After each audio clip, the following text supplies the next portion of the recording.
দূর দূর, আর ভালো লাগে না।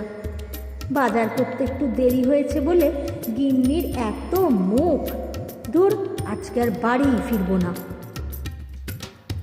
গিন্নির কাছে মুখ শুনে গোপাল রাগ করে বেরিয়ে পড়ল সেদিন আর বাড়ি না ফেরার উদ্দেশ্যে। জঙ্গলের কাছে এসে পৌঁছল। এই গাছতলায় বসে বসেই সারা রাত কাটিয়ে দেবে, দরকার হলে এখানেই শোবো, তবু আজকে বাড়ি ফিরব না। গিন্নি বুঝুক ঠেলা, একটু শাস্তি পাক, তারপরে কালকে সকালে না হয় বাড়ি ফিরে যাব। একটা গান করি, গান গাইতে গাইতেই রাতটা কাবার পেয়ে যাবে ক্ষণ।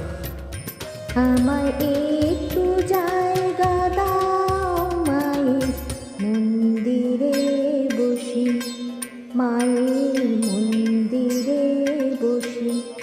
আমি অনাহত একজন, আমি অনাহত একজন, অনাহত একজন, অনেক দোষেতে দোষী।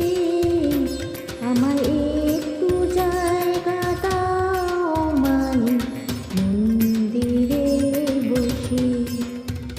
ওরে, কি সুন্দর গান গাইছে লোকটা। আয় আয়, একটু নৃত্য করি, গানের তালে তালে একটু নাচি আয়। কি সুন্দর গাইছে রে। ওরে ওরে বাবা রে, এরা কারা, ভূত নাকি? সর্বনাশ করেছে, এই গাছের পেছনে লুকিয়ে পড়ি।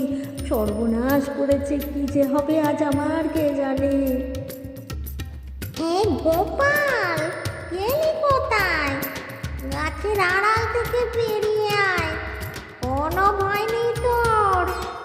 তুই খুব ভালো গান গেয়েছিস, আমরা সবাই তোর গানের তালে তালে নেচেছি।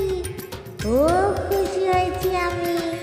ওই গো বউ, গোপালকে এক ভরা সোনার মোহর উপহার দাও। খুব খুশি আমরা আজকে, খুব খুশি। দেখলি তো গোপাল, বলার সাথে সাথেই আমার বউ কেমন মোহর ভর্তি ঘোড়া নিয়ে হাজির।